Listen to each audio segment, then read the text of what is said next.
There's an organisation called Euro NCAP that every year deliberately crashes brand new cars, and it does it to see how safe they are.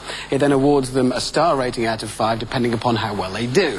Now, the first car ever to get the maximum 5 stars was the Renault Laguna. Since then there have been others: the Peugeot 807, Toyota Avensis, Mercedes C and E-Class, the Saab 9-3 and in fact the Renault Velsatis. But those are all quite big, quite expensive cars.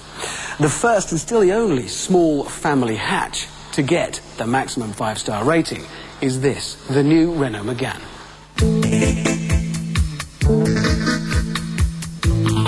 When this car first arrived late last year, I found it a bit, well, strong. In fact, I laughed. But now, I feel a bit of a chump. Actually, I feel a bit like those people who were asked to invest 10 quid in Trivial Pursuit and turned them down. At best, I thought I might respect them for their boldness, but oh no, Renault have done it again. They've made a car that is completely cutting-edge cool. This is Hoxton Square, officially the coolest place in Britain. And just look how well the car sits here. And don't forget, we are talking about a small family car here. Suddenly, everything else, even the Ford Focus, starts to look a bit, well, last week. It may not drive as well as a Focus, but on balance, you just don't care. It's well priced, well equipped, and there's a decent choice of engines. And the interior is clever. I could take all of my possessions and just lose them in here, out of sight. Mothers will be fishing kids out of obscure cubby holes for years. But if you buy your next family car because it's pretty or because it's easy to keep tidy, you need your head looking at. Although we're very good at finding ways of going faster, we're not built to cope if things go wrong.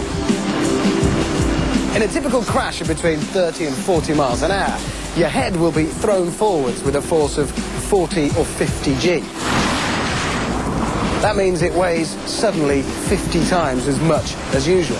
That puts your neck under a strain of between 1 and 2 kilonewtons. That is the equivalent of holding up a 200 kilo weight with your neck, or of being hung. And the main bones in your legs are put under a stress of between 3 and 4 kilonewtons. That's like jumping off a very high wall with another fully grown adult on your back.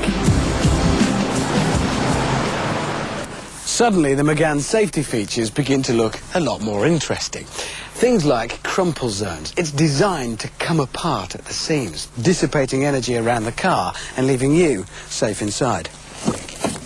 But before any of that begins to happen, the car is doing things to protect you. At the moment it detects a crash starting, the seatbelt has pretensioners located either side of me. They fire and the belt clamps you down into the seat. Then as your body weight is thrown forwards, the mounting points of the belt are designed to peel away from the body of the car. It works a bit like a tin opening. There are weak points engineered in that allow it just to peel away like that. It's called a load limiter, and it does just that. It actually slows you down a bit more gently. Then there are the airbags. There are 8 of them in here. 8. Most people believe that all modern cars behave about the same in an accident. Well, I'm sorry, that simply isn't the case. What I've got here is a Toyota Avensis. Now, this is a Euro NCAP 5-star car, as good as it gets. It's been crashed into a deformable concrete block at 40 miles an hour in a laboratory. And if we come round here, we find that the seat has barely moved, the steering wheel has barely moved, and crucially, the door still closes. Now that shows us that this bit, the bit where you're actually sitting, hasn't crumpled up at all. Now, suddenly we start to see the differences between these cars. This is a Proton Impian. It's been put through exactly the same crash. 40 miles an hour, deformable concrete barrier in the same place. And straight away, I can barely open the door. Now, that's not just inconvenient. It shows it's been bent out of shape round here, which means the cabin itself has been deformed. And that's where you'd be.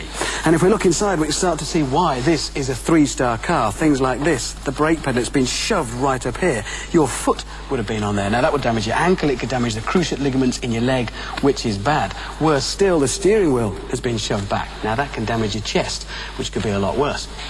So, the Proton is a little bit less money than the Avensis. And if you want to save a little bit of money, go ahead.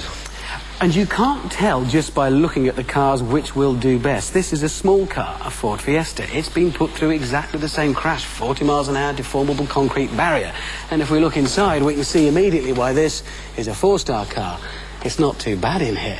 And that's because it's been designed to withstand it and to send the energy around you and protect you. It's actually got bars running through here, which is why it's pretty much the same shape as it was before the crash. There are bars running along the door to send the energy around you, and the structure of the floor itself means all the energy goes from the front, the crash, around you.